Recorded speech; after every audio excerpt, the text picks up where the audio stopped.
señor Cartoon, la señora María Maru.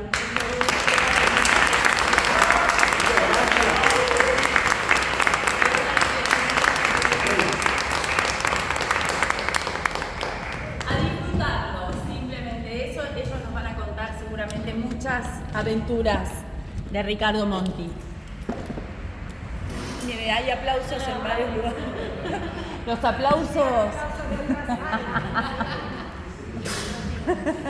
Bueno, quiero arreglar, Manuel. Siempre es importante la palabra. Ay, bueno. Gracias por invitarnos, Bernarda, por invitarme a este festival. Nuestro querido Ricardo Monti, bueno, en esta oportunidad al lado de Mauricio Cartoon, también un gran maestro para mí. Bueno, voy a contar un poco, no tenemos nada planeado, esto es todo improvisado. Eso queríamos. Bueno, cuento un poco cómo llegué a Ricardo Monti. Yo, mi vínculo con Ricardo fue de maestro-alumna, más allá que fue y es un gran dramaturgo. Yo empecé a estudiar con él cuando no había leído nada de él. Entonces, digo, como mi aproximación a él fue a través de tomar clases con él. En realidad, yo estaba estudiando en el 2004, estaba estudiando actuación con Dolte, con Javier Dolte, y tenía ganas de ver si podía escribir. La escritura era algo que siempre me gustó hacer desde chica, pero nunca pensé que iba a ser, que se podía mostrar o compartir, y así fue que un compañero, Walter Jacob, que es también dramaturgo, me dijo, a mí me daba mucho pudor tomar clases con alguien, porque bueno, siempre exponerse, ¿no? Y me dijo, mira, Javier Dolte tiene todo el curso completo, así que ¿por qué no estudias con el maestro de Javier y de todo el dramaturgo, que es Monti? Bueno, yo lo llamé, no sabía que iba a ser una clase individual. Así que bueno, estar sentada ahí en el departamento frente a él. Bueno, le conté que tenía ganas de escribir, que no sabía qué. Me dijo, no sé si teatro, narrativa, algo. Bueno, me dijo, escribí, vamos a hacer algo. Para la clase que viene, a escribir una imagen. Entonces, ahí empezó un poco algo que me acompañó siempre, que fue un acercamiento a la escritura. En ese momento no era teatro, eran relatos, desde el descubrimiento, desde animarme a no saber, desde algo con mucha humanidad, digamos, no tanta teoría a priori, sino animarme a encontrar mi voz. Y eso es algo que me acompañó siempre. Después, bueno, yo también estudié mucho con Mauricio Cartoon, hice lo que él hacía, que eran los seminarios anuales, ahí la conocí a Bernarda, y después, para poder tomar clases prácticas con él, me anoté en la EMAD, porque Mauricio no daba sino la parte práctica, y ahí estudié para entrar en la EMAD. Entre una de las 5 obras que había que preparar para el oral, estudié de principio a fin Maratón de Ricardo Monti, porque era muy difícil el examen oral. Aunque Cartoon ya me conociera, ya sido alumna, y era cara de perro. Ya se sabía eso, nadie tenía ventajas, tenías que saber todo, porque te preguntaba a morir. Así que aprobé y entré después de la EMAD. Y bueno, digamos, la verdad que cuento esto más que nada de su rol de maestro, porque fue un compañero en mi proceso de escritura en varios años. en varias obras, fue intermitente, no fui sin parar 20 años o 15, pero sí, siempre que necesité, él estaba y tenía eso que tienen para mí los grandes maestros, que no solo enseñan el método, sino también la parte humana, ¿no? Digo, ponerse en mi lugar, tenía mucha humildad, por ahí yo estaba estaba trabada en algún material y siempre había un espacio para ahondar un poco más acerca de qué era, y decía, a mí también me pasa, es difícil escribir un duelo, ¿no? ¿Cuándo se te murió tu papá? ¿Cuándo? Y el año pasado, no, yo tardé 10 años después que se murió mi papá para escribir, tranquila, no vengas más, hasta que estés mejor. Bueno, y digamos, y es un espacio que me enseñó mucho desde ese lugar, porque lo siento y lo valoro desde su tiempo, porque digo, tenía eso de dar clases de a uno, que todos sabemos lo valioso que es el tiempo, y él lo daba así de a uno para conocerte, para ayudarte a ver en profundidad de qué querías hablar, no especular sobre lo que conviene, sino lo que había para descubrir adentro tuyo de esa imagen. Y bueno, y ahora voy a ceder la palabra a Mauricio. La verdad es que he pensado un poco de cómo sintetizar. Yo trabajé muchos años en el taller de Ricardo y he vivido haciéndole los créditos en todo sentido. Por un lado como maestro de dramaturgia, pero por el otro lado como maestro de maestros, como alguien que me enseñó una profesión de la cual en realidad he vivido hasta ahora, que es la de dar clases. Me corresponde las generales de la ley de Ricardo, pero por un lado uno estrena cada tanto, enfoca una, pero después te agarra un valle de un año y la verdad es que la docencia, el dar clase, ha sido el trabajo continuo, así que el doble agradecimiento. Pero cuando pienso en la relación con Ricardo, más allá, yo puedo hablar de un montón de pequeñas cosas que fueron pasando, pero si yo paso el sedazo, si yo digo, a ver, ¿con qué me quedo? ¿Cuáles son las cosas trascendentes en el sentido literal de la palabra? Digo, aquello que va más allá del ser, ¿no? Lo que va más allá de la anécdota. Nosotros, los que nos dedicamos a escribir historias, en realidad lo que hacemos es el uso de una inteligencia mediocre, que es la inteligencia narrativa, la capacidad de hacerse entender a través de narraciones. La verdad, por un lado, alguien te dice es un oficio. Yo creo que también es una degeneración del cerebro frente a la imposibilidad de hacer otras cosas más serias. En mi caso, claramente, la imposibilidad, por ejemplo, de entender procedimientos matemáticos. Además, yo siempre sentí que la mejor manera de hacerme entender y entender la vida venía por los relatos, venía por las historias. Digo esto porque cuando yo me remonto a Ricardo, lo que siento es que, ¿para qué sirve un relato?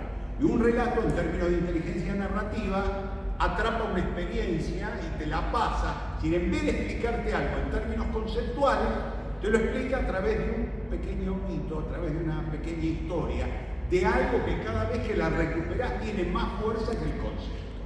Este es el fenómeno, para eso existe la Biblia, por ejemplo. Si yo pienso en los capítulos de la Biblia, Monty, tengo la sensación de que hay cosas, cuando alguien dice una cosa es inolvidable, una cosa es trascendente, es porque de alguna manera construyó el relato que estaban necesitando. Mi primera experiencia con Ricardo fue año 1977, 77, 78, en medio de la dictadura militar. Yo había dejado de hacer teatro en el 76,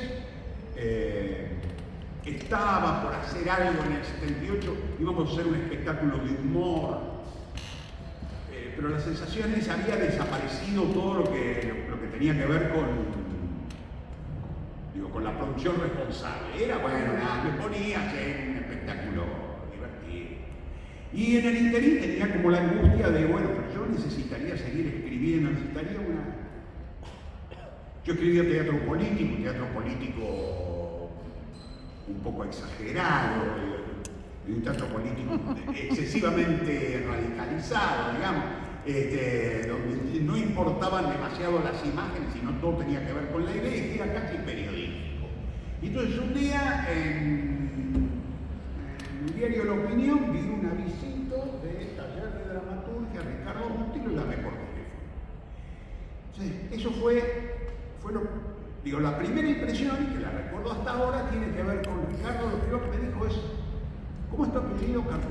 Ah, pero vos tenés 2 obras estrenadas. Digamos, que al tipo con el que vos querés estudiar te conozca, ya tenía como algo.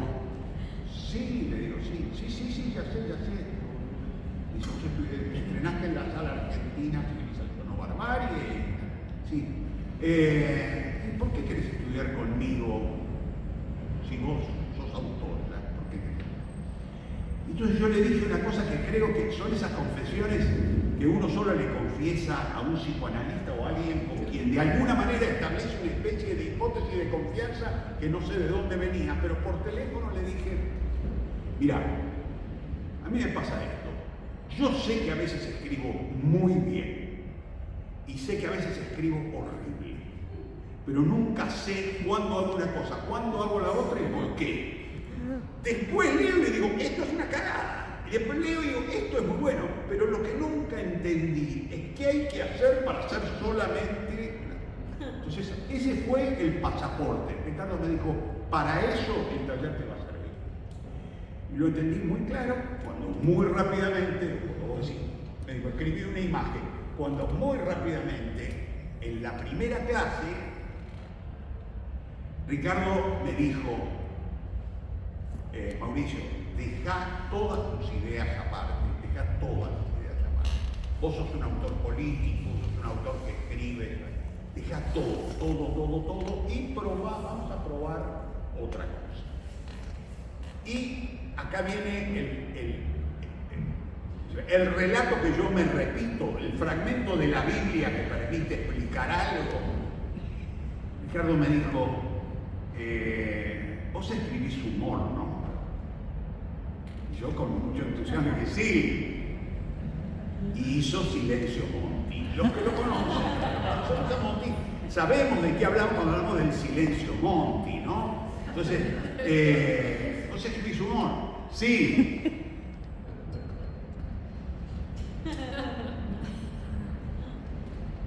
Qué tremendo Mauricio, ¿no? Qué tremendo Mauricio. ¿No? Quedé medio desconcertado. Le dice, claro, a ver, vos escribís humor. Lo que vos buscás es que la gente se ría. Sí. Si la gente no se ríe, vos fracasás. Sí. Qué tremendo Mauricio, ¿no? En ese pequeño fragmento yo entendí más que lo que había entendido en toda mi vida de leer. Yo me formé leyendo dramaturgias duras, me formé con qué sé yo, Lyle Segre, un teórico norteamericano que yo me lo estudiaba, trataba de estudiármelo de memoria a ver qué me salía. Y de pronto todo desarmado en alguien con absoluta sensatez, pero también construyendo el relato perfecto, descubrí decir, si vos lo que querés hacer es reír, y si no haces reír fracasás, estás equivocado. Hay algo donde lo que estás haciendo no lo estás haciendo bien. Yo debo decir que es hasta el día de hoy que cada vez que yo cuando empiezo a escribir me doy cuenta que me pongo a hacerle fiestas al espectador,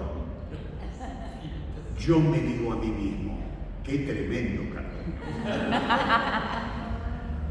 Me pasa, sobre todo corrigiendo, porque a veces escribiendo hay algo donde uno deja correr, yo escribo a mano, yo digo por eso de acá el gesto, ¿no? Yo dejo correr la pluma y cuando estoy escribiendo me aparecen ocurrencias y cuando se me ocurren cosas las pongo y yo me río fuerte con la sensación de mirá qué buen chiste que salió. Cuando al otro día lo leo en frío, generalmente los dramaturgos leemos en voz alta para proferirla, para ver cómo suena lo que escribiste la noche anterior. Lo leo en voz alta y lo primero que me aparece es un chiste, ¿no? Lo que me aparece es esa pulsión y me aparece el qué tremendo. Yo creo que una de las grandes cosas que aprendí de Ricardo es justamente a corregir eliminando cualquier ocurrencia. Y entendí entonces por qué, efectivamente, a veces escribía bien y a veces escribía mal. Escribía mal cuando le hacía fiestas al espectador. Escribía mal cuando ponía ideas. Escribía mal cuando no tenía confianza en mis imágenes y me ponía o melonero, o manejador, o ocurrente, cuando no le daba bola a la imagen.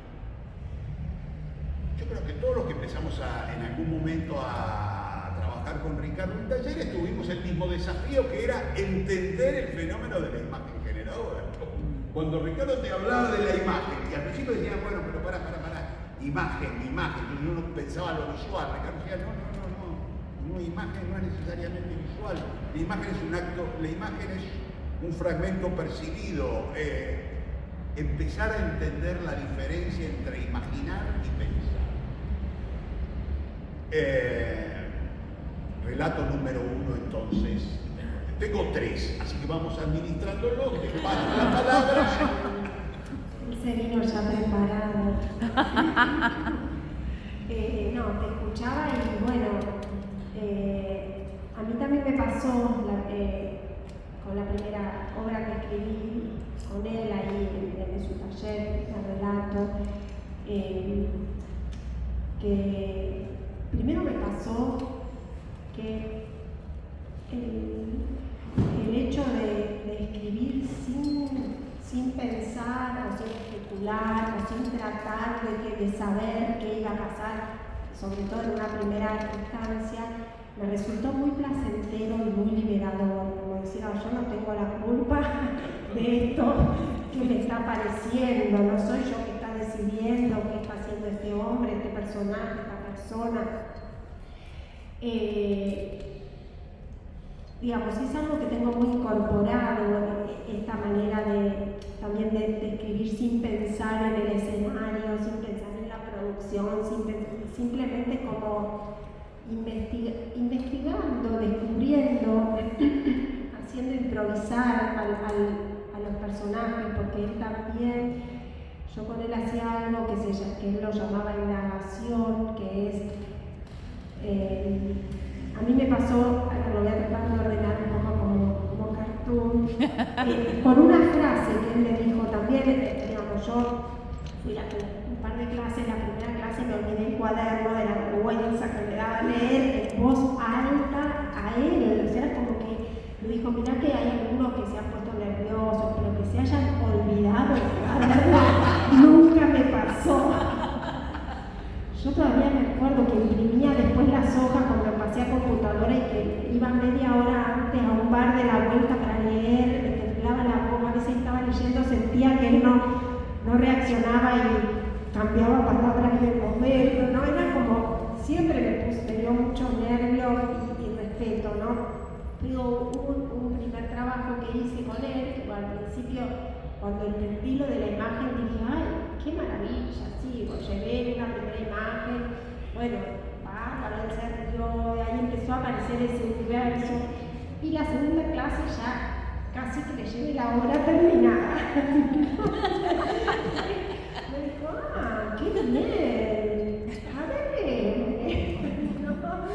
Y yo, bueno, pasaba de todo, en esas 10 carillas, entraban personajes nuevos. Era como que yo ya faltaba la palabra fin, no la puse porque me daba pudor. Y él, eso sí que silencio Monty y me dijo, claro, cuántas cosas que han pasado, material. ¿Y cómo fue que apareció todo esto? Y yo, bueno, me pareció que no sé, no sabía mucho que decir. Y él me dijo, ahora te voy a hacer otra pregunta, ¿vos para quién estás escribiendo esto? Entonces yo dije, no entendía mucho la pregunta. Sí, ¿para quién lo estás escribiendo esto? ¿Para quién? Ay, no sé. Bueno, ¿quién sabe para quién? ¿Para quién? No sé. Entonces al final él me dijo, tenés que escribir para vos. Algo chiquito. Me dijo, para vos. No para que lo lea el público, para que se llene la sala, para que tu papá diga qué bien lo que está escribiendo. No. Tenés que descubrir para vos.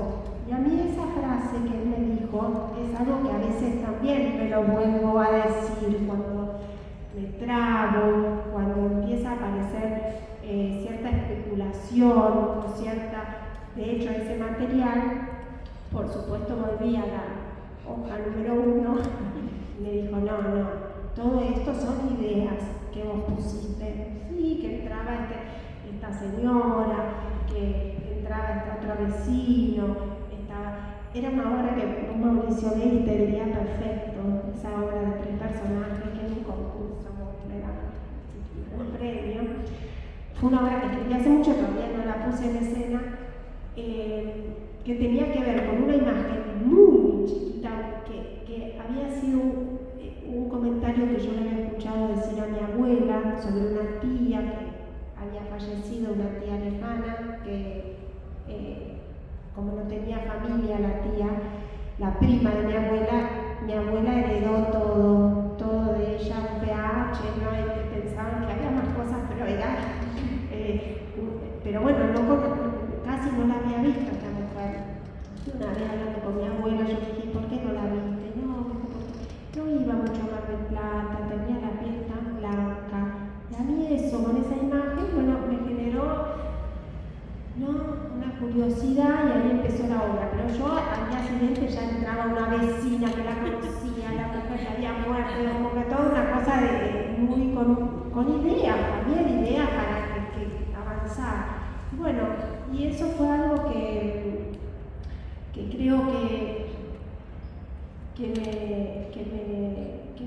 que me sigue enseñando eso de para quién escribís y de dejar que el material, de disfrutar de esa primera etapa. Digo primera etapa porque quizás después, cuando uno ya tiene el material más avanzado, hay que pensar, ¿no? Y ver si se entiende, aportar, ¿no? Ya ahí empieza, como dice Cartún, el pimponeo entre la idea y lo que uno no piensa, pero hay una primera etapa que para mí es la más linda y la que más disfruto, que es de escribir con esa libertad de descubrir lo que hay atrás de esa imagen y no de saberlo, de querer saberlo, de querer juzgarlo. Y eso me lo enseñó Ricardo. Bueno, ahora vuelvo a hacer. Retomo dos cosas que mencionaste, lo de la indagación, sobre todo. Yo la primera obra que escribí en el Taller de Ricardo fue Chau Misterisques. La única obra de toda mi producción que desde el día del estreno, en 1980, hasta la fecha, no pasó una sola temporada sin que haya estado un cartel. Cosa extraña, se hace siempre en algún lugar la están haciendo. Ahora me están escribiendo de Formosa. Qué maravilla. Y me están mandando la foto de Formosa. Hicieron una versión, dijeron, Mauricio, tuvimos que adaptarla porque claro, vos la habías escrito, la habías ubicado en el año 58. Y en el año 58 nadie acá sabe cómo era el año 58, así que nosotros la pasamos a los 90. Bueno, versión. Una obra, la verdad, a mí siempre me sorprende esto. Digo, como los hijos que se independizan y hacen su vida, vos decís, yo no los ayudé, yo no hice nada. Entonces, la obra, no sé, circula, tiene como una especie de rara condición. Esa obra la escribí, fue lo primero que escribí en la terminal. Yo la había terminado, la obra, había terminado una versión. Estaba muy feliz porque además a Ricardo le gustaba. Tanto le gustaba a Ricardo que se la recomendó a la esposa de Jaime Kogan, a Felisa. Y Felisa me la pidió para hacerla con sus alumnos. Y Chao Misterix en realidad se estrenó en el sótano del Pairó y el protagonista lo hacía Javier Daute. Javier tenía 19 años, 18, 19 años y hacía el protagonista que era un chico de 10. Bueno, yo estaba muy contento con los resultados, pero Ricardo, yo le decía, bueno, quiero ponerme a escribir otra cosa, y Ricardo decía, terminada. ¿Está terminada? No, no está terminada. No. Vos no sabés qué dice esa obra. Vos no sabés qué dice. Vos escribiste una obra que es muy divertida, que tiene todos los méritos que puede, pero vos no sabés qué dice esa obra. Hay algo donde vos no te has adueñado. Claro, esas cosas medio psicoanalíticas, ¿viste? Y bueno, a ver, decime vos, decime qué dice la obra. Vos tenés que encontrar qué dice la obra. Entonces te dice, hacer una indagación. Uno de los ejercicios de indagación que proponía Ricardo es tomar los personajes en cualquier situación que no tenga que ver con la obra. Yo pasaba 2 semanas, 3 semanas, cada vez iba, me sentaba y me decía, y sí, no, la semana que viene, la semana que viene. Hacía cosas muy angustiadas, por ejemplo, irme al bar que había en la cuadra siguiente del estudio de Ricardo a escribir 2 horas antes para que por lo menos tengo que llevar algo.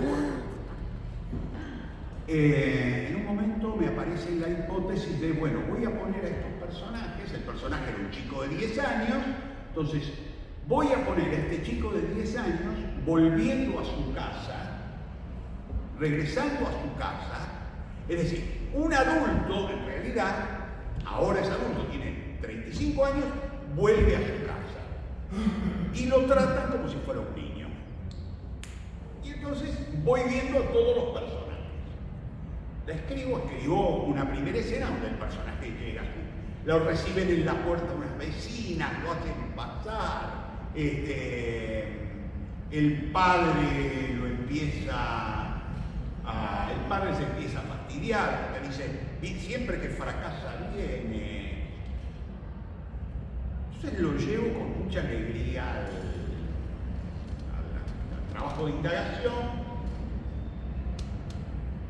Lo leo, no estaba terminado, llegaba hasta que él entraba. Lo leo, empezamos a pelotear y muy rápidamente empezó a aparecer esto, ¿qué dice la obra? Bueno, no tiene sentido ahora cargarlos a ustedes, pero empezó a aparecer ese sentido claro de qué habla la obra, de qué habla para vos. Y además cuando vos entendés esto podés corregir o te podés dar cuenta de todo lo que está de más. Terminé y cuando me estaba por ir, le digo, bueno, voy a seguir, porque Dios resultó, voy a seguir el ejercicio. Y se acercó y dijo, no lo sigas. Pero, ¿por qué? Porque ahí tenés otra obra, Mauricio. No lo sigas, esa es otra obra que estás escribiendo. ¿Cómo es? Esa es otra obra, guardala. Ese ejercicio lo guardé durante 6 años.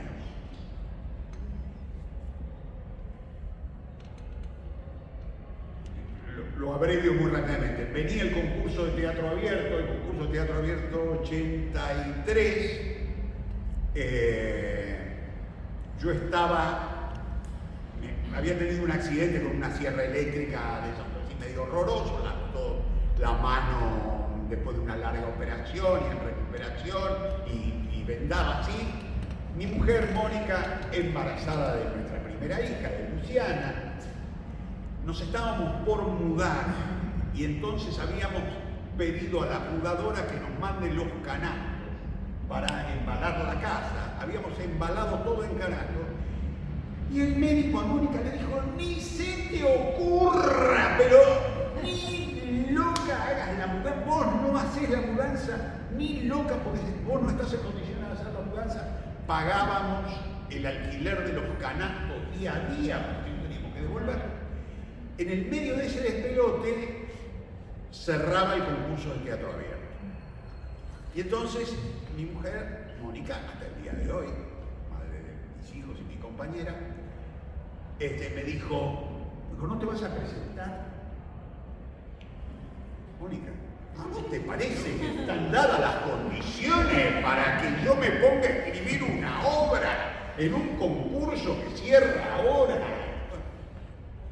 Entonces me dijo, no, está bien, no te presentes, pero yo te voy a decir una cosa. No presentarse es encontrar la excusa perfecta que vas a tener de por vida para ir a ver todas las obras de ese ciclo y decir, todos esos pelotudos escriben peor que yo. Me dijo, es la jugada perfecta. Me dijo, Mauricio, el cartón, como me dice cuando... El cartón es la jugada perfecta. Ahora vos no te pones y podés decir con tranquilidad, yo escribo mejor que todos esos pelotudos. Cuchillo en la cosa. El día que nació mi hija, Luciana, el mismo día, yo volví a mi casa, puse la letra y agarré el ejercicio que Ricardo me había dicho, ahí tenés una obra. Sí. Ahora vamos a ver si Ricardo, a ver si tenés razón, si yo, con una sola mano, con la cabeza pensando en mi hija que había nacido y escribiendo arriba de unos canastos de mudanza, había algo. Yo escribí la obra, esa se llama La Casita de los Viejos. Y La Casita de los Viejos fue la obra la dirigió Agustina Leso, fue la obra con la que yo volví al teatro después de años de no hacer absolutamente nada. Y el gran encuentro de todo esto fue el día que salieron los resultados y nos citaron en teatro abierto y yo fui con Luciana en el carrito, con el bebé en el carrito y en la vereda me lo encontré a Ricardo. Y entonces le digo, Ricardo, vos sabés, dice, no me digas nada. Dice, y además dice, todo el mundo dice que es el lote de las mejores. Ya está. La bendición. La bendición. Como la sensación de cada paso que yo he dado dramatúrgicamente, Ricardo tuvo un lado. Digo, no hubo posibilidad. Como esto de ya un interés, al contrario, yo tuve que ir a decirle a la directora, mirá, la vamos a montar en una sala. Estaba medio como cantado de que el estreno era el estreno ese, que se iba a hacer temporada ahí en el sótano del país. Digo, cada una de las cosas que yo hice mientras tuve relación con Ricardo tuvo relación directa. Paso la cosa. Bueno, mientras te escuchaba, pensaba también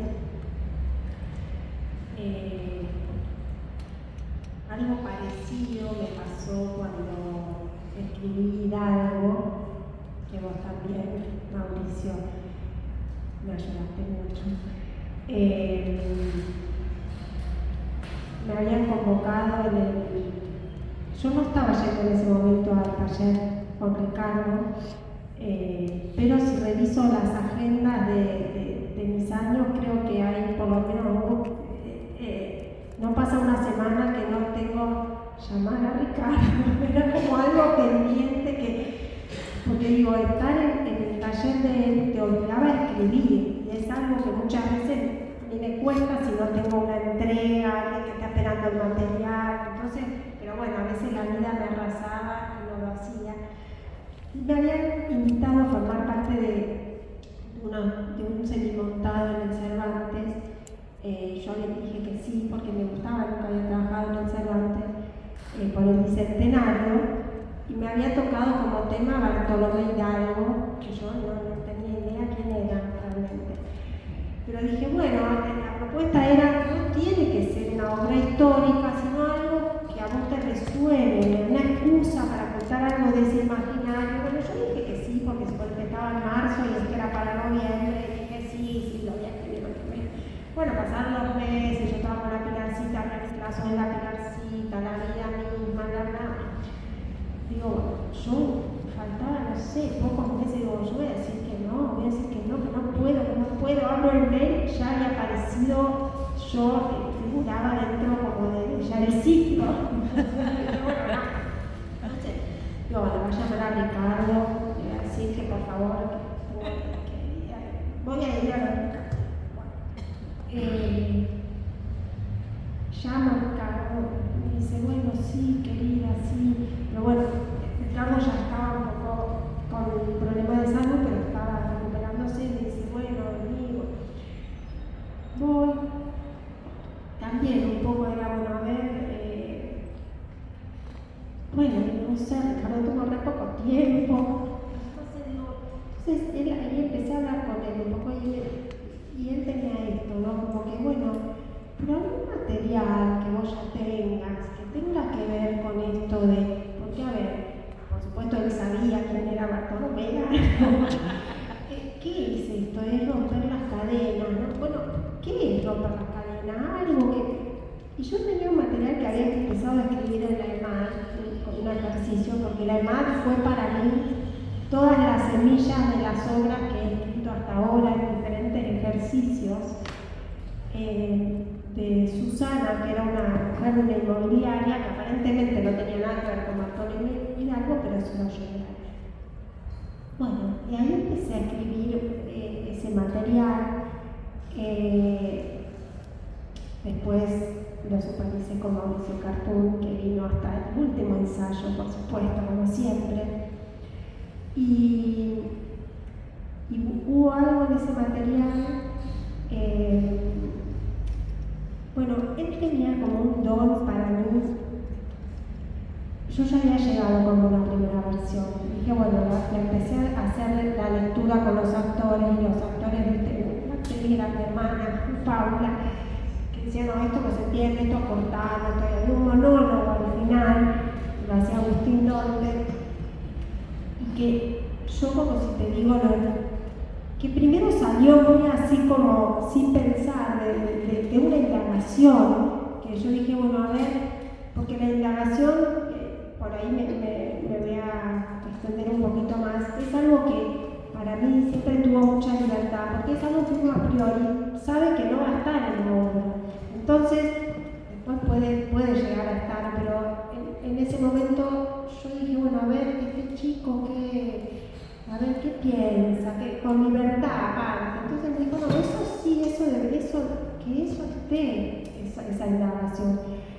Y yo después lo quise como embellecer, ¿no? Desde el lado más intelectual, no, esto no se entiende. Y se lo llevé también, leí todo, y él,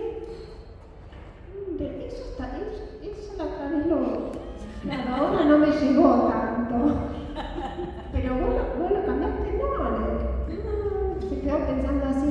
No, bueno, no es que lo cambié, algunas palabras, porque los actores me dijeron que por ahí no se entendía, que por ahí no. Dijo, volví al anterior.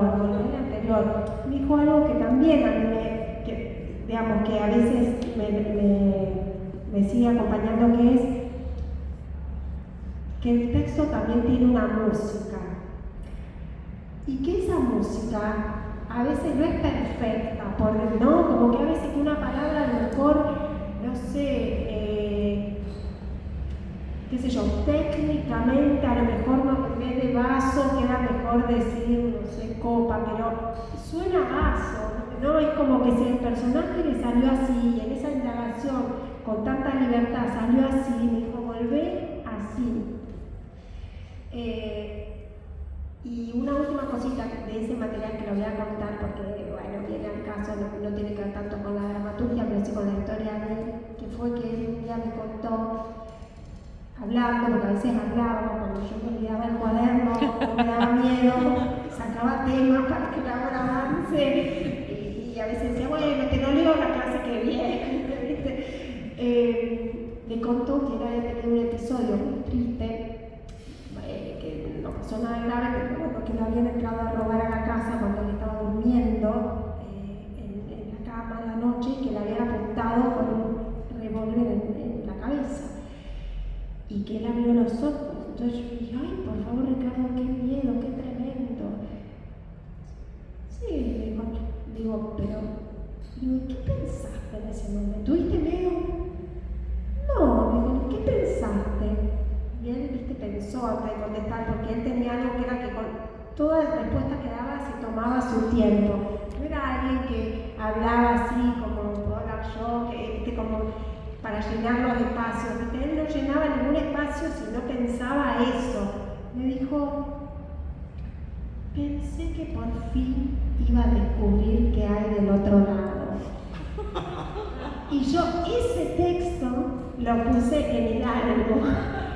Como que el chico cuando decía el monólogo pensaba eso. Y bueno, y a veces digo, bueno, ya ahora habrá descubierto qué hay del otro lado. Y ahora vuelvo a dar todo.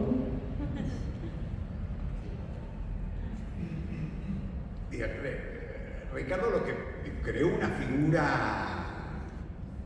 una especie de figura referente medio insustituible, muy difícil, después que estudiabas con Ricardo, trabajabas con Ricardo, había algo como se volvía imprescindible, estabas escribiendo y las acciones, bueno, si no lo tengo a Ricardo, ¿cómo avanzo?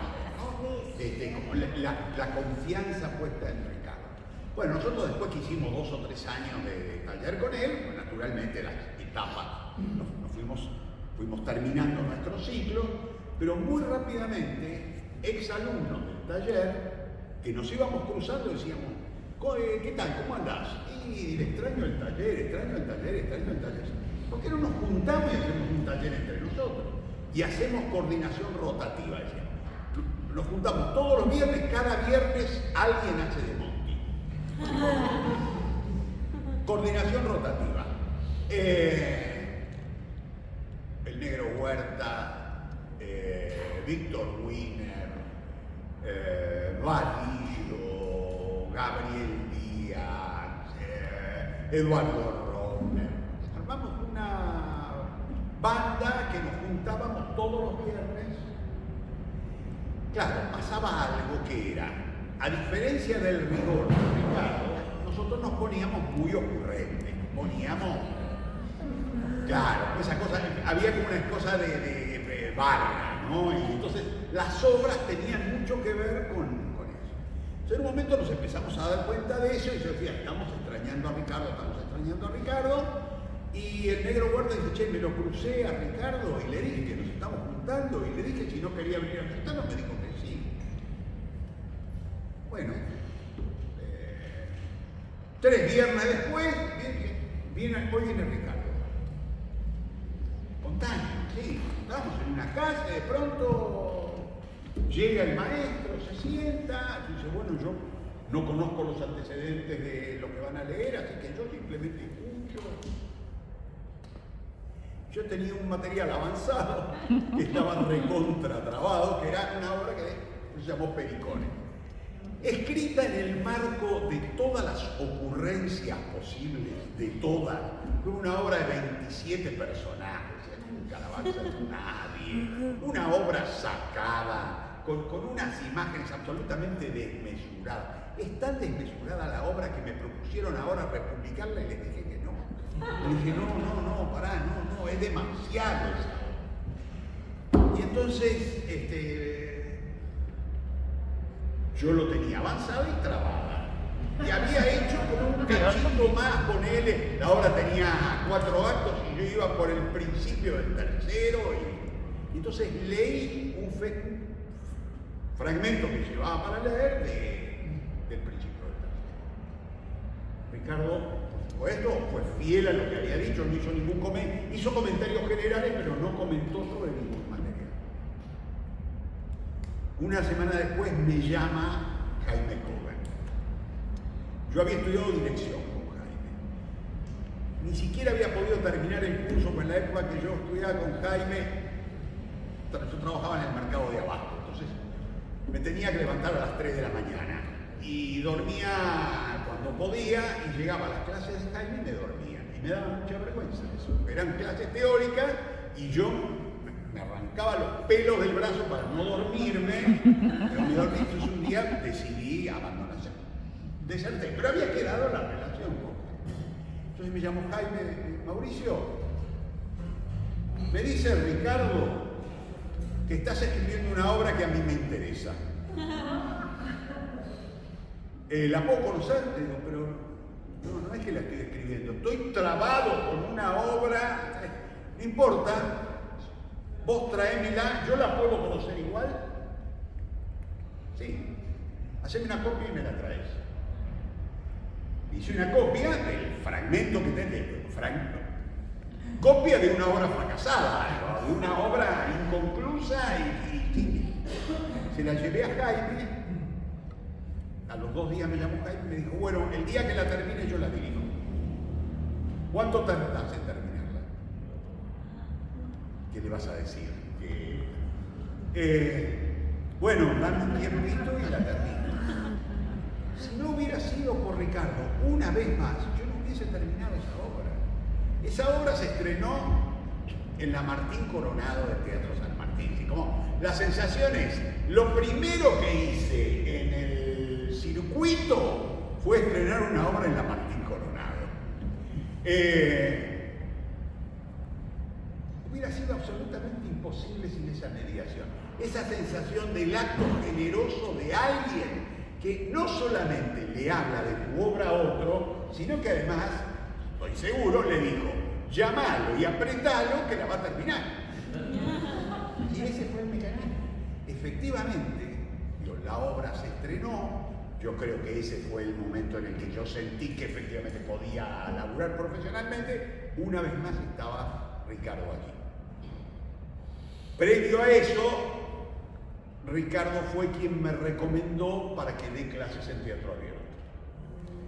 El primer seminario que yo di, lo di trabajando con Tito Cosa en teatro abierto por recomendación de Ricardo. Cuando yo decía, pero yo nunca di clases, y Ricardo tenía algo muy interesante que decía, nadie sabe dar clases, vos tenés muy buena devolución, nadie sabe dar clases.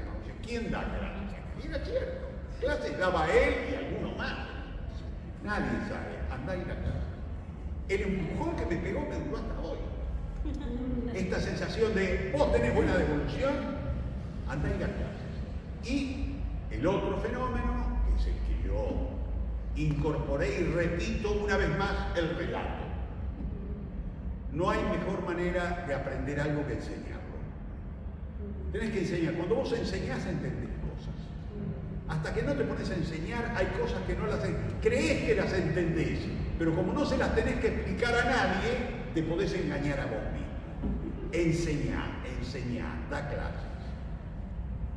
El gran descubrimiento. Yo, para no seguir en la alternancia, yo voy a contar el último. El último simplemente, y ya te lo paso a vos. De ahí en más, cada texto que yo terminaba se lo llevaba a Ricardo. Y Ricardo tenía ese acto generoso de leía, nos juntábamos y hacía la devolución. Y ya no era la supervisión, era cuando escribas algo a mí me gustaría conocerlo. Entonces yo se lo llevaba. La última intervención fue con mi obra Rápido Nocturno, se la llevé, la leyó.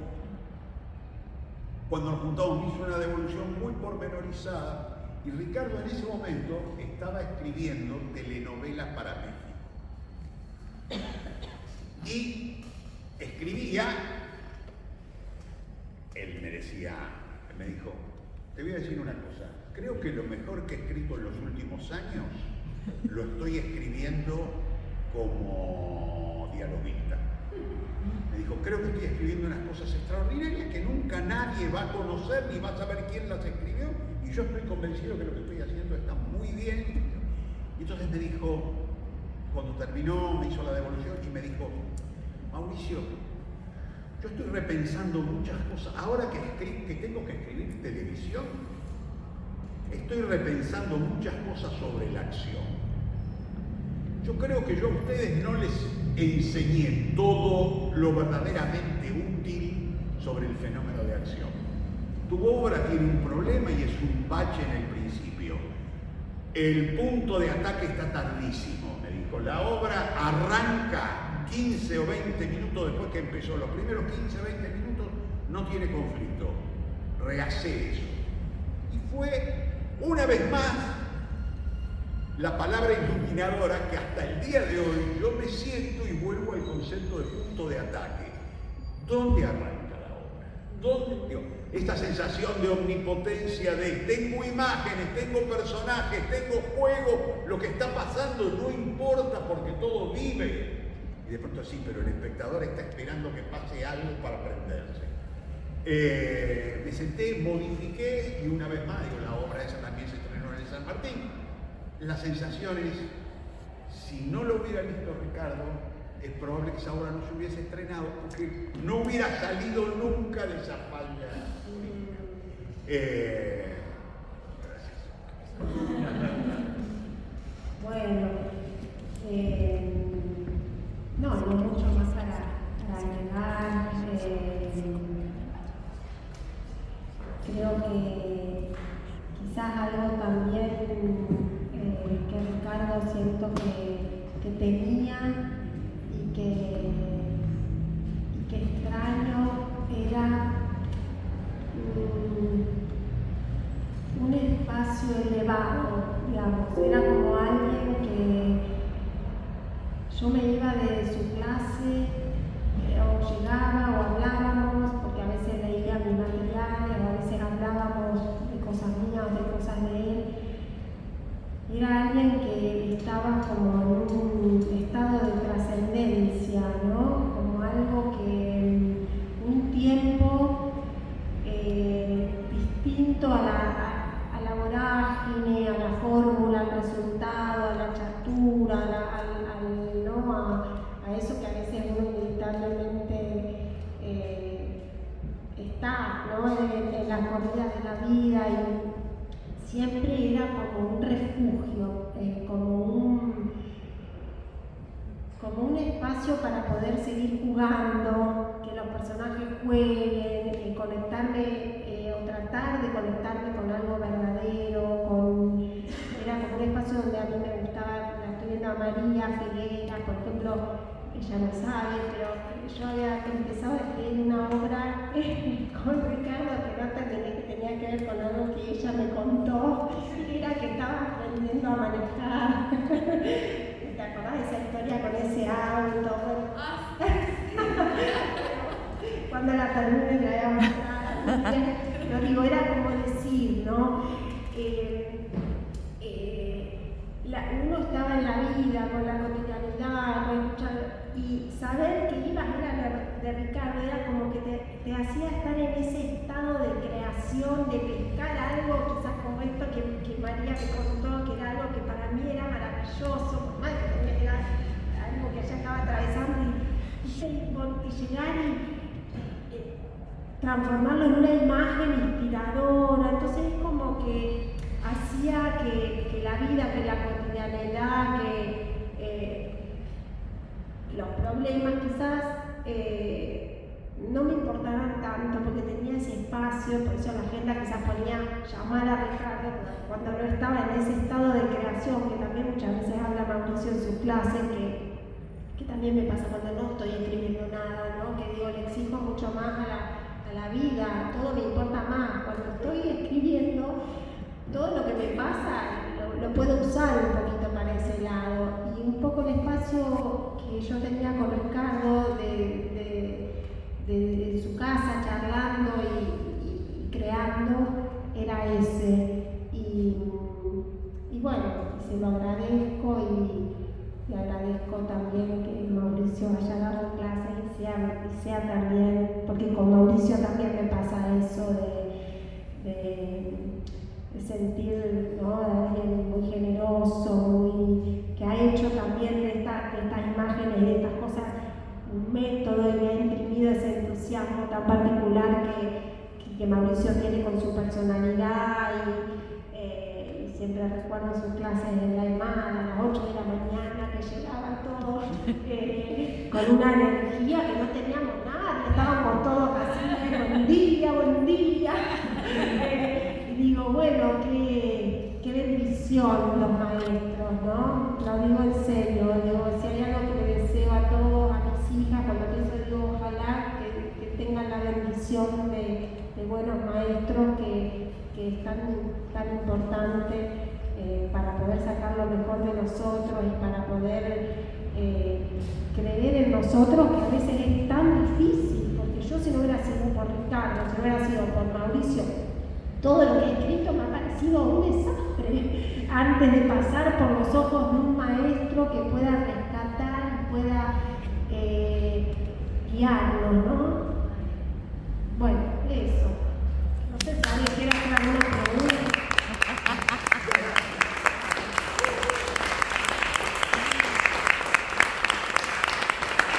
¿Tenemos aquí la pregunta? No tenemos mucho tiempo porque hay una función muy prontito en el Astros ganamos el Martín Fierro por acá, no sé si saben, así que bravo por eso también. Un hito en el Martín Fierro ganar una obra, así que felicitaciones. Pero sí, lo que me parecía es si alguien quería preguntarle algo a alguno de los dos.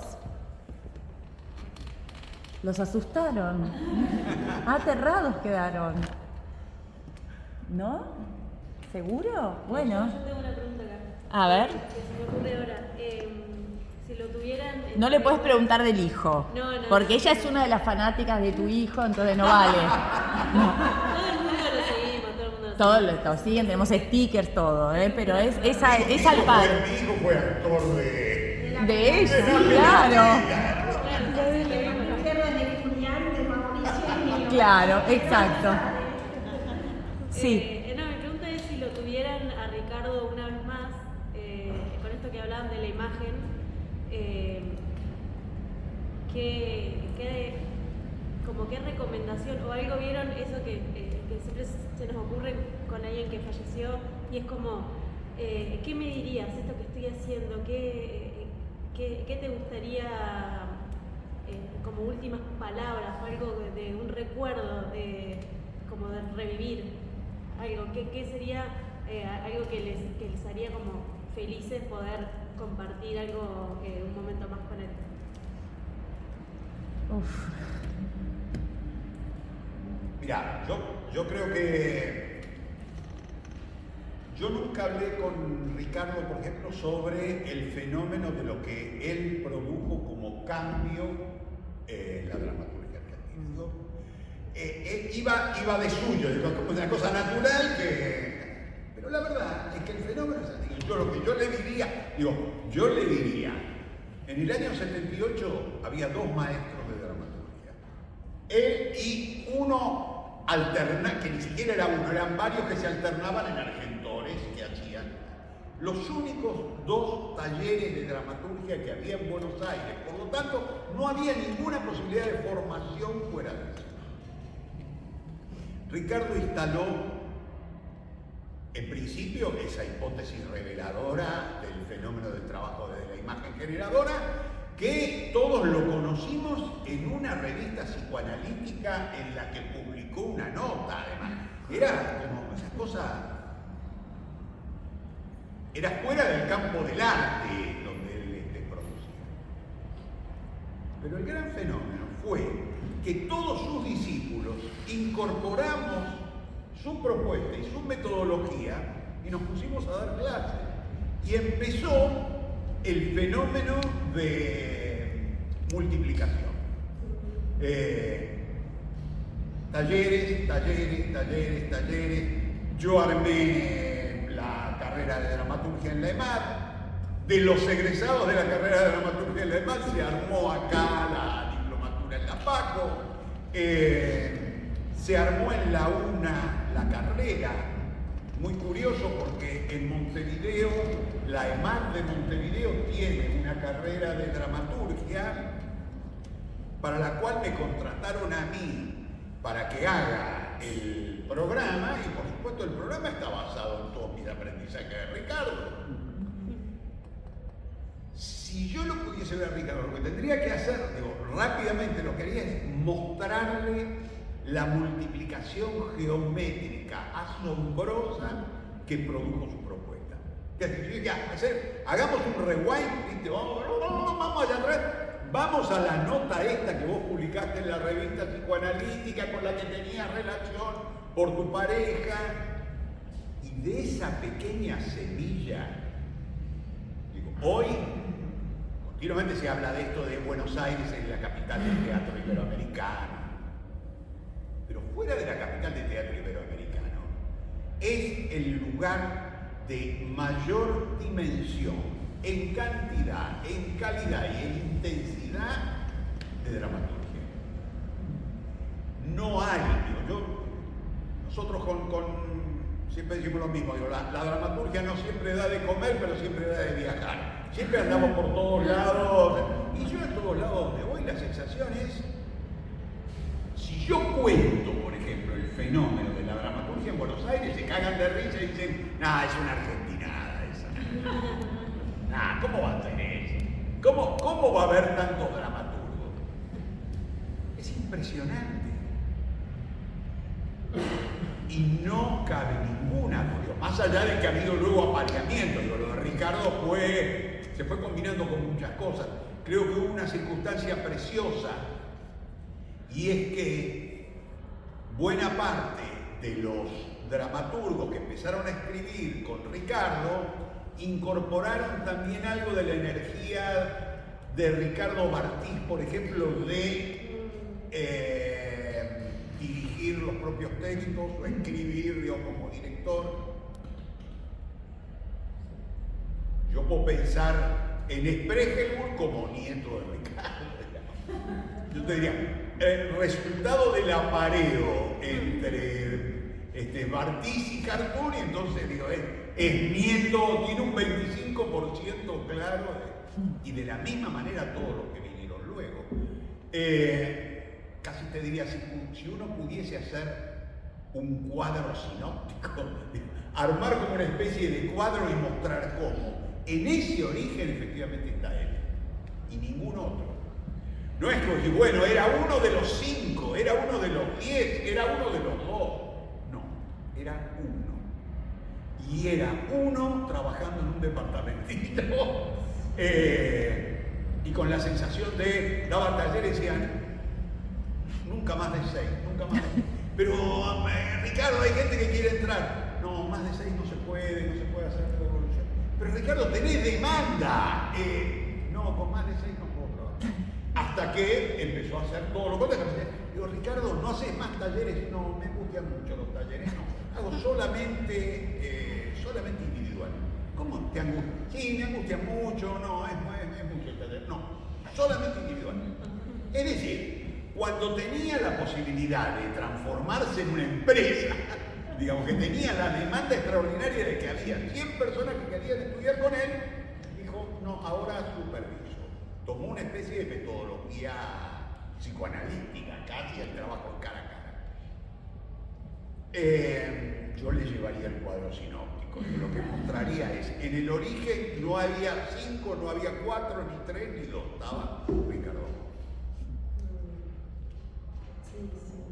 Sí, es cierto lo que dice Mauricio, él daba individual. Cuando yo un día le pregunté, porque yo también tenía amigos que querían ir y él decía, no tengo lugar.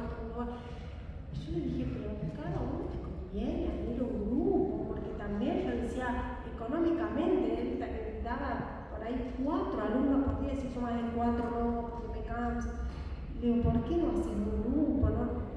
Mira, María, si con vos que venís sola siempre nos queda corto el tiempo, imagínate con más. No, estoy bien. Como que le gustaba también profundizar, se acordaba de cada imagen que uno tenía desde hace años, ¿te acordás de esa imagen que vos? Tenía esa particularidad, esa manera de disfrutar del arte, de los alumnos. Sí, yo no sé qué le diría, ahora que estaba pensando mientras lo escuchaba Mauricio, por ahí le pediría algún material para ver aprovecharlo. qué ha quedado ahí. Pero bueno, lo tengo muy presente también, siento, como que he incorporado muchas cosas de él que está, ¿no? Un poco como me pasa con mi papá, que no es que yo lo extraño a mi papá, pero que siento que está, que esas voces que uno las tiene adentro, verdaderamente que sabes qué te diría acá, qué te diría allá. Sí. Ah, qué bueno eso es interesante, eso de tenés la voz de qué me diría, estás escribiendo, ¿qué me diría? Bueno, ahí está, ese es el relato construido. Ya no lo necesitas, podés recurrir a los relatos que construyó dentro.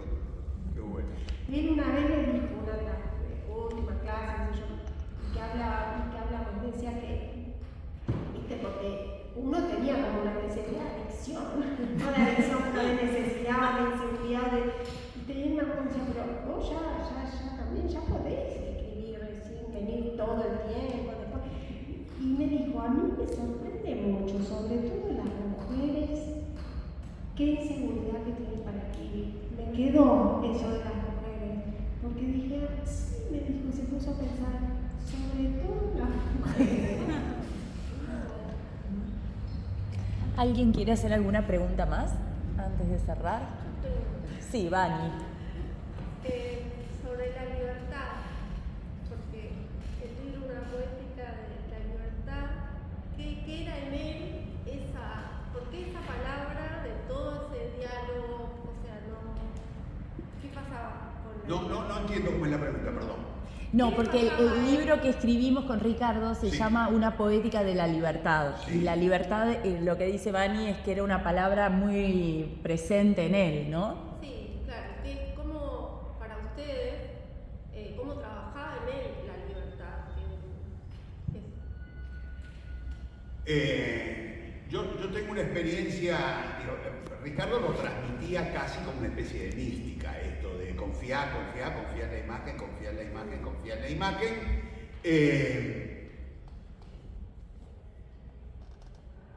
Pero lo que era interesante era que tenía metodología para que la acotes, es decir, volá, pero tenía una rama donde posarte. Si seguís volando, hay un momento. Yo tengo como la imagen de un proceso que hice con él en el que no pude terminar algo. Y la sensación no lo pude terminar porque me embalaba mucho más la hipótesis de la libertad que la rama.